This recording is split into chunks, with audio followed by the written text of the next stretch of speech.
Larry Bird, I think Larry is the epitome of what I saw myself walking away from the game and getting out of the spotlight. You don't see much of Larry now. I think that's something that he chose. Back in Indiana and cool with it.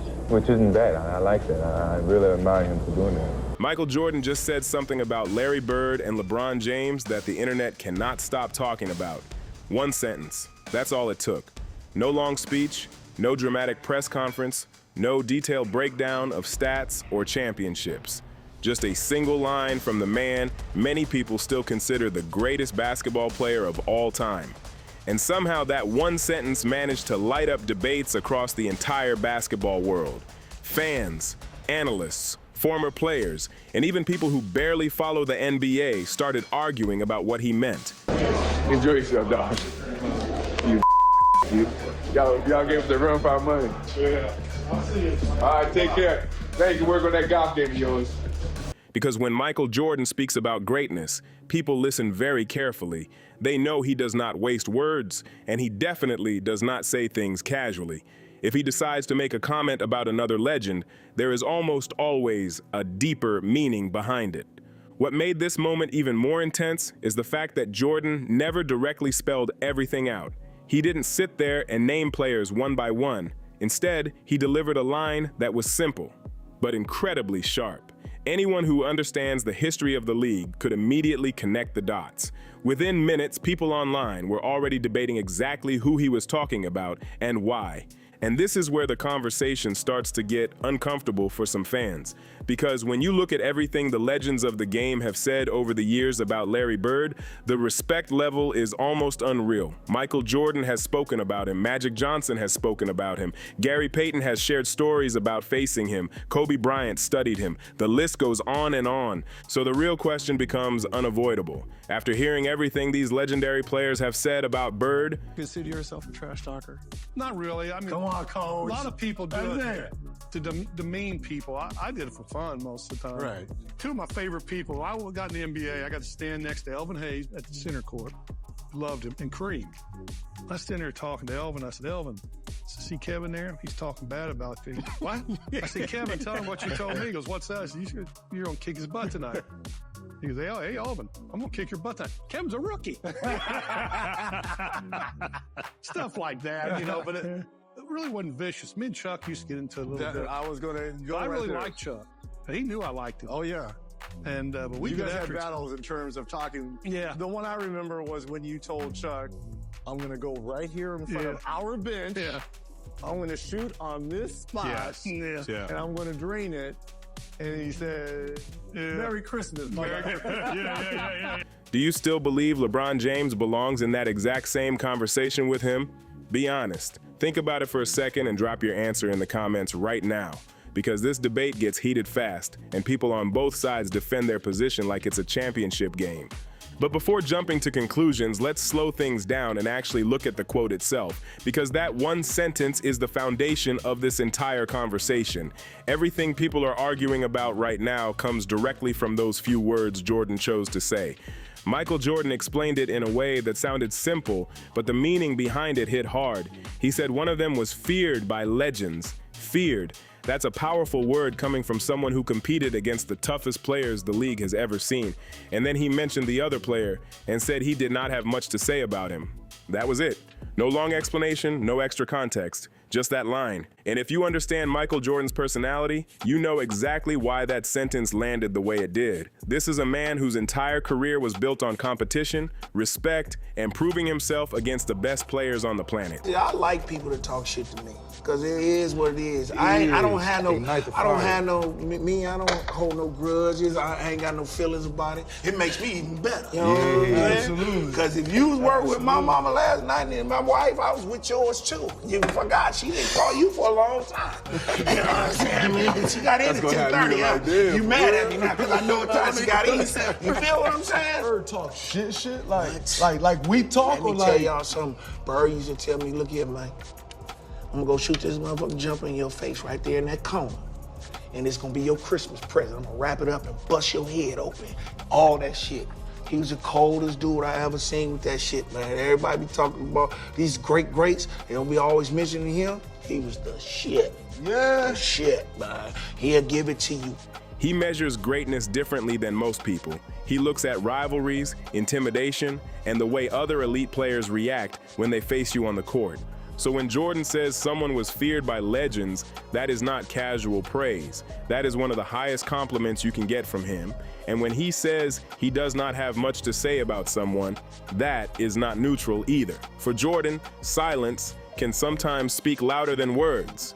According to the interpretation many fans made from that statement, the player Jordan described as feared by legends was Larry Bird. The one he said he did not have much to say about was LeBron James. And once people realized that connection, the debate exploded instantly. And with that single sentence, Michael Jordan basically shut the door on a debate that has been bouncing around sports television, podcasts, and social media for almost 20 years. One comment, and suddenly everyone started looking at the argument from a completely different angle. But to really understand why Jordan said what he said, you have to understand the environment Larry Bird actually played in. Because the NBA of the 1980s and the NBA people watch today are almost two completely different worlds. Yes, they share the same name, the same orange basketball, the same hoops and hardwood floor. But the way the game was played, the way players competed, and the physical toll of every single possession, that part was on a completely different level.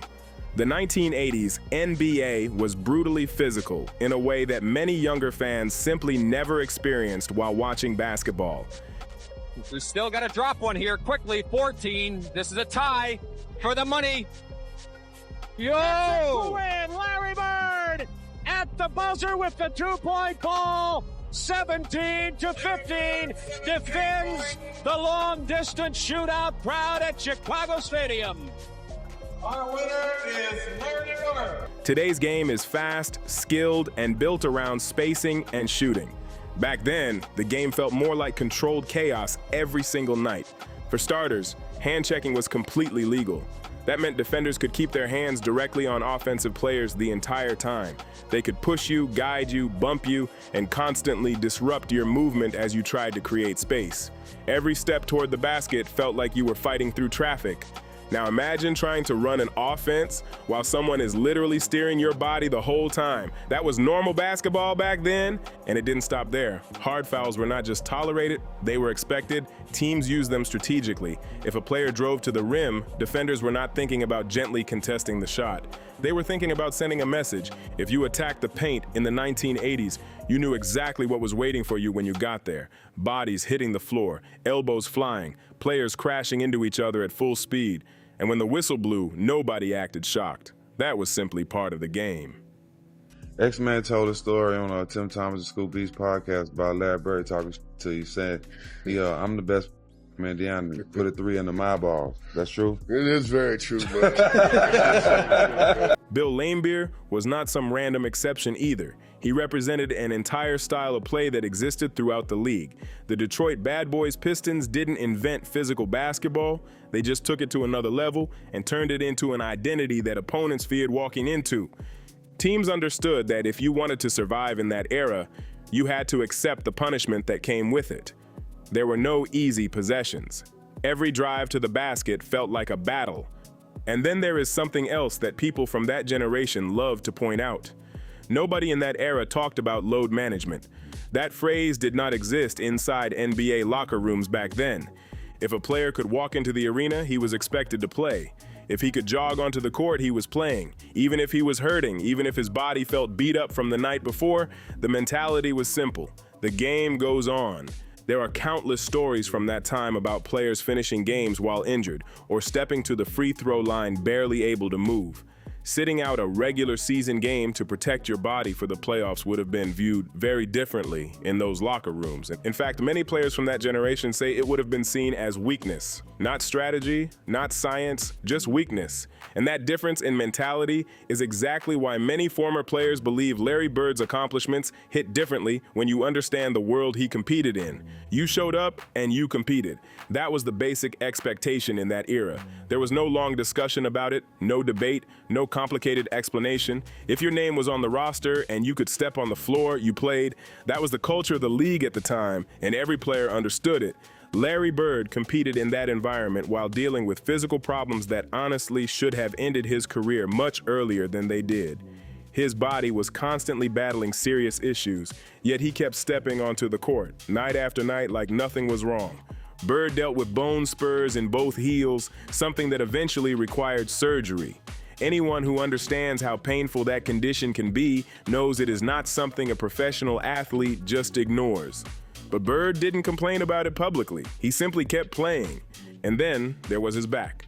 The chronic back problems that slowly built up over the years eventually forced him to retire earlier than many people expected. Those injuries were serious enough that in today's NBA, they would almost certainly lead to long stretches on the injury report. In the modern game, players dealing with that kind of pain would likely sit out multiple games to recover. Medical staffs would be extremely cautious. Teams would monitor every movement and protect the player from further damage. But Bird came from a completely different mindset. Despite the pain building up inside his body, he kept showing up and competing. He rarely talked publicly about how much he was hurting. Instead, he stepped onto the court and delivered performances that looked effortless to the outside world. There were nights when opponents had no idea he was playing through serious discomfort. All they saw was Larry Bird walking onto the floor, calmly taking control of the game, and putting up 30 points like it was just another routine performance. Meanwhile, underneath all of that, his body was slowly breaking down. But Bird didn't ask for sympathy, and he didn't ask for special treatment either. He simply competed. That mentality is a huge part of why Michael Jordan respected him so much. It was not just about championships, statistics, or highlight plays. What Jordan respected most was the willingness to compete at the highest level while dealing with real physical sacrifice. Jordan himself built his career on that same mentality. He believed the greatest players were the ones who pushed through pain and pressure without making excuses. And when he looked at Larry Bird, he saw someone who lived by that exact same standard. In some ways, Bird represented the kind of competitive spirit that Jordan admired the most. A player who refused to step away from the challenge, even when his body was clearly paying the price. But before we even start comparing Larry Bird to LeBron James, it is important to really look at what Bird built during his career, because his resume deserves its own spotlight. Larry Bird came from French Lick, Indiana, a tiny place where basketball dreams were not exactly expected to turn into global fame. Calling it a town almost feels generous. There were no massive media spotlights following him through high school, no constant national television coverage building his brand. Bird was not some media-created superstar being promoted from day one. He was simply a talented player from a small place who earned everything step by step. There was no documentary following him around calling him the chosen one. There was no massive marketing campaign building a superstar before he even played a professional game. Larry Bird's story started in a much simpler way. He was a kid from a small town who worked construction jobs, grew up around hardworking people, and played basketball with a level of focus that most players could not match. Nothing about his path looked glamorous in the beginning. It looked like pure determination. That determination eventually took him to Indiana State University, where something incredible started to happen. Bird did not just become a good college player, he turned Indiana State into one of the biggest stories in college basketball. The moment that truly changed everything came during the 1979 NCAA championship game. Indiana State faced Michigan State, led by a young star named Magic Johnson. What people didn't realize at the time was that this matchup would become one of the most important games in basketball history. The Bird versus Magic rivalry exploded onto the national stage that night. The energy around the game was massive. Fans across the country tuned in, and the result was something the sport had never seen before. That championship game became the most watched college basketball game ever. Millions of people were glued to their televisions, watching two completely different personalities collide on the biggest stage. But the story didn't end there. In many ways, that game was only the beginning, because when Bird and Magic entered the NBA shortly afterward, they brought that rivalry with them. And the timing could not have been more important for the league. In the late 1970s, the NBA was actually struggling. Television ratings were declining. Interest from the general public was fading. Some playoff games were even being broadcast on tape delay instead of live television because networks believed the audience simply was not large enough. The league desperately needed something to capture attention again. And then Bird and Magic arrived. Within just a couple of seasons, everything started to change. Their rivalry instantly became one of the most compelling storylines in sports. Two stars, two different teams, two completely different personalities battling for dominance. That competition between the Boston Celtics and the Los Angeles Lakers quickly turned into must-watch basketball. Fans could not get enough of it. Many people who study NBA history believe that the Bird-Magic rivalry played a huge role in rebuilding the league's popularity. Their battles helped transform the NBA into the global entertainment product that people recognize today. When Bird joined the Boston Celtics, the impact was immediate. And when we say immediate, we mean it. During his rookie season, the Celtics improved by 32 wins compared to the previous year. 32. That kind of jump almost never happens in professional sports. That was not just a talented player joining a decent team. That was a player completely transforming the identity of a franchise the moment he arrived. Bird brought confidence, toughness, and a relentless competitive attitude that spread through the entire roster. And once that foundation was built, the success followed. Over the years, Bird collected 3 MVP awards, 3 NBA championships, and earned 12 All-Star selections, while establishing himself as one of the defining players of his generation. Larry Bird's career accomplishments stack up quickly when you start listing them. Rookie of the Year, 2 Finals MVP awards, multiple championships, 12 All-Star appearances, and he built that entire legacy in just 13 seasons, not 20 or 23. That part matters because by the middle of those 13 seasons, something interesting had already happened around the league. Players had developed a very clear understanding of what it meant to face Larry Bird. It was not going to be comfortable, it was not going to be quiet, and it definitely was not going to be easy. Bird didn't just beat teams with skill. He challenged players mentally every single time they stepped on the court against him. Opponents knew they were about to hear commentary from him the entire night, and when it comes to talking on the court, very few people understand that side of the game better than Gary Payton. Payton built his reputation on it. He spent his entire career trying to get into opponents' heads before games, during games, and even after the final buzzer. Gary Payton is widely considered one of the greatest trash talkers in NBA history. So when he speaks about someone else's ability to control a game mentally, people listen. On the All the Smoke podcast, hosted by Matt Barnes and Steven Jackson, Payton made a statement that caught a lot of attention. He said Larry Bird was the coldest trash talker he ever faced. Not the loudest, not the most aggressive, the coldest. And the reason behind that description says everything about Bird's personality as a competitor. According to Payton, Bird didn't need to scream or constantly run his mouth. What made him different was the way he talked with complete confidence. He would calmly tell defenders exactly what was about to happen next. Think about that for a second. Most players try to hide their intentions. They rely on surprise. They hope the defender reacts a split second too late. Bird didn't care about any of that. He would literally tell you what shot was coming. He would explain where he was about to move on the court. Sometimes he would even point to the exact spot where he planned to score, and then he would go out and do it anyway. He removed the uncertainty from the situation. He eliminated the surprise. The defender knew the move was coming, the crowd could sense it, and Bird still executed it right in front of everyone. Imagine standing there knowing exactly what a player is about to do, and still being unable to stop it. That level of confidence created a psychological pressure that very few players have ever been able to replicate. Opponents weren't just trying to stop Bird physically, they were constantly dealing with the mental challenge he created throughout the game.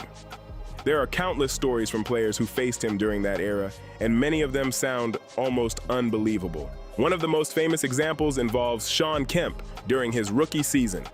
Kemp was young, extremely athletic, and full of energy when he first entered the league. Like many rookies, he believed he could compete with anyone once the ball was tipped. Then he met Larry Bird. According to Kemp's own recollection, Bird approached him before the game even really got going and told him something simple. Bird looked at him and basically warned him that it was going to be a long night. At the time, Kemp probably thought it was just typical trash talk.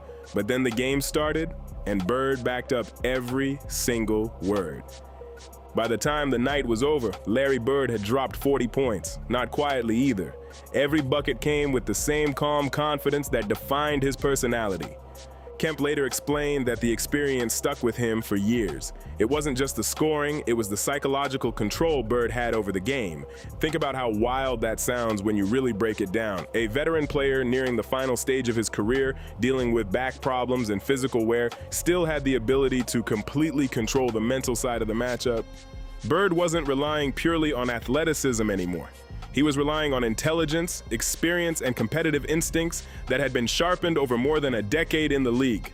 For a young player like Kemp, that moment was eye-opening. He later said that experience actually changed the way he approached basketball for the rest of his career.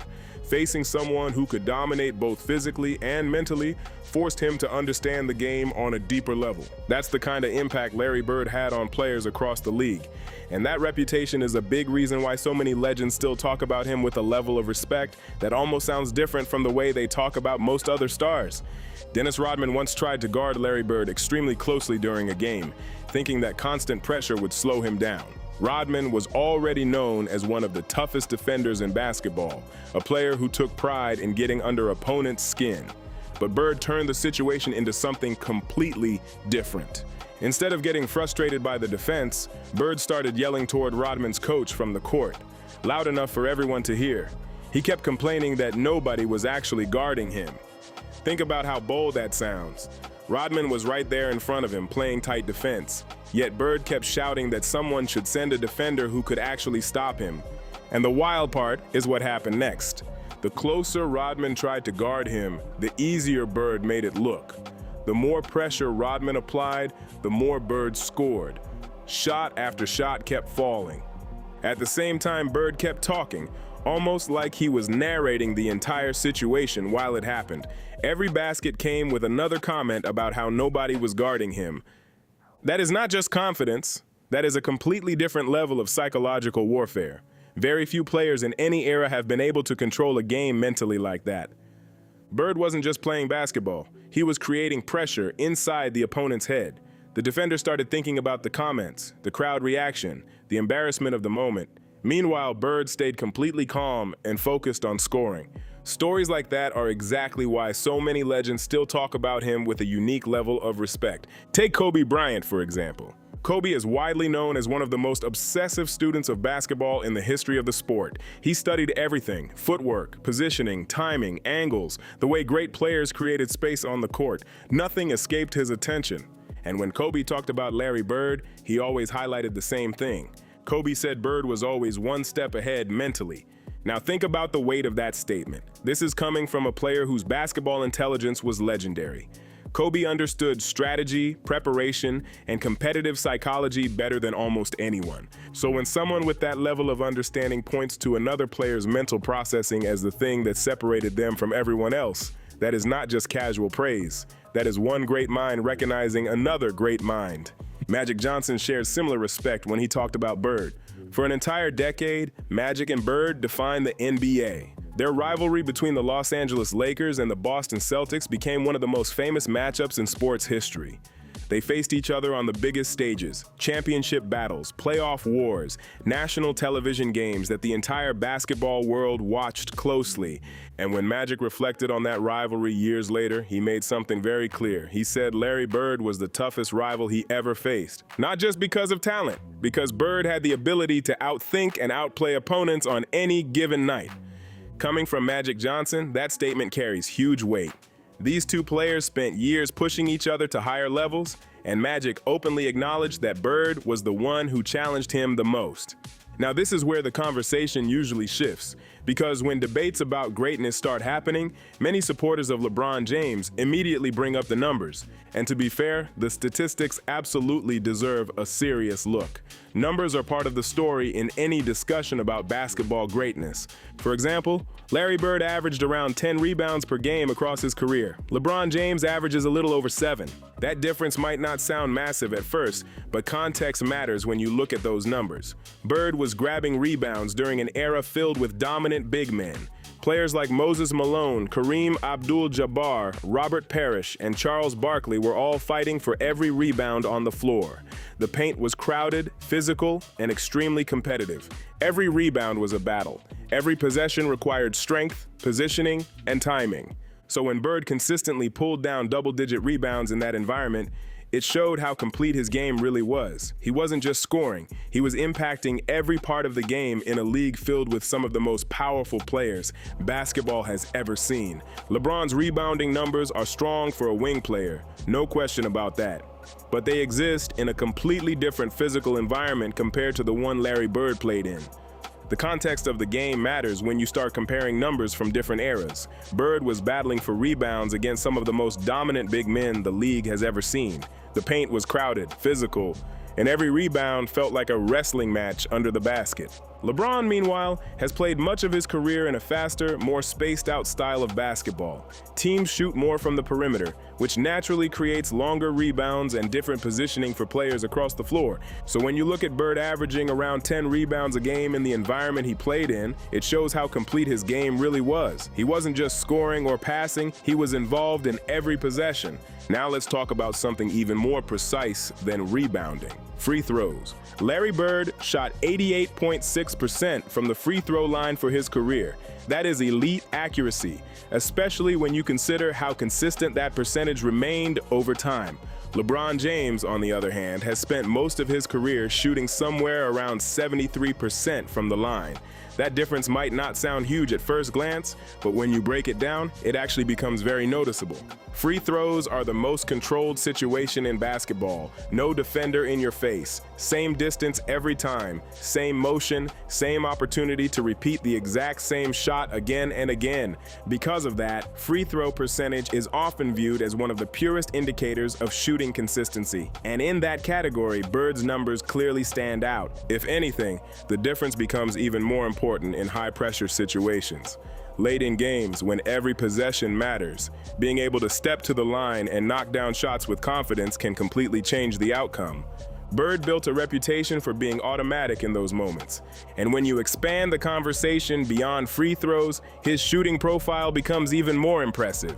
For his career, Bird shot 49.6% from the field, 37.6% from three-point range, and nearly 90% from the free throw line. That combination is incredibly rare. Today, people refer to that level of shooting as the 50-40-90 club. But when Bird was putting up those numbers, that label didn't even exist yet. He was hitting those marks before the basketball world had fully created a name for that level of efficiency. LeBron has never shot 90% from the free throw line in any season of his career, and despite playing in an era where three-point shooting is more emphasized than ever, he has never entered the NBA three-point contest during All-Star Weekend. Larry Bird, on the other hand, treated that competition like his personal stage. In 1986, Bird walked into the locker room before the three-point contest even started. He looked around at the other competitors and delivered one of the most legendary lines in NBA history. He asked them which one of them was going to finish second. Then he went out and proved it. Bird won the contest that year, then he came back and won it again in 1987, and then again in 1988, 3 championships in a row. One of the most famous moments came during the first contest when Bird reportedly kept his warm-up jacket on for part of the competition. While everyone else was locked in, focused on the racks and the clock, Bird made it look casual. That wasn't arrogance. That was confidence backed up by accuracy. And when you shift the conversation to playoff performances, the numbers continue telling a powerful story. In the postseason, Bird averaged around 24 points, 10 rebounds, and 6 assists per 36 minutes. Those are incredibly balanced numbers that show how much he impacted every part of the game. And those performances came in an era where playoff basketball slowed down, became more physical, and every possession mattered even more. There were no easy nights, no soft matchups waiting around the corner. Bird delivered production that remained consistent even when the pressure was at its highest. Larry Bird's numbers were not just solid during the regular season. They stayed consistent when the stakes were the highest. And in many cases, they actually improved when the pressure increased. In elimination games, when one loss meant the season was over, Bird often played some of his best basketball. Those were the moments where great players proved themselves, and Bird repeatedly showed he was comfortable performing when everything was on the line. Now, when people compare Bird to LeBron James, one of the first arguments that usually comes up is longevity. LeBron has played much longer. His career totals are enormous. Points, assists, rebounds, games played.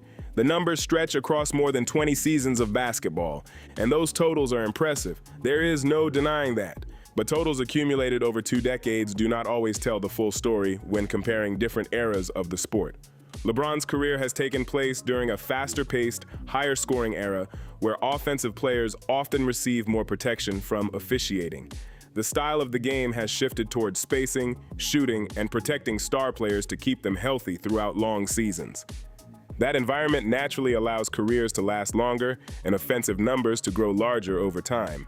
Larry Bird, on the other hand, built his numbers across 13 seasons in a much more physical environment. Every possession was contested. Defenders were allowed far more contact. Driving into the paint meant absorbing serious hits from players who had no problem challenging you physically. The pace was different, the style was different, and the amount of punishment players absorbed night after night was on another level. This is where Michael Jordan's comment really hits the heart of the debate. Jordan didn't bring up totals. He didn't start listing statistics or championships. Instead, he focused on something that is harder to measure but just as important in competitive sports: fear. Jordan said one of those players was feared by legends. And when you start listening to the stories from some of the greatest players in basketball history, a pattern starts to appear. When those players talk about Larry Bird, they almost always describe the same feeling: respect, but not just ordinary respect.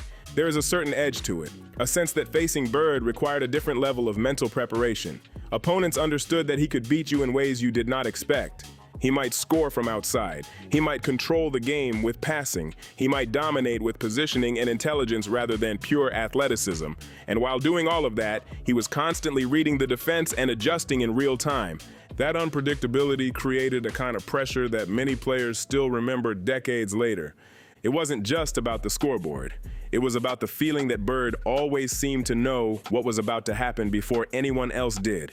When many of those same legends talk about LeBron James, the tone of the conversation is a little different. They acknowledge his talent, they recognize his productivity, they respect the longevity of his career and the impact he has had on the league, but the specific word that Jordan used, fear, doesn't appear as often in those discussions. And that difference is what Jordan's statement was pointing toward. Larry Bird built his reputation in a basketball world where nothing came easy. Every possession was a battle. Every championship run required surviving brutal competition and intense physical play.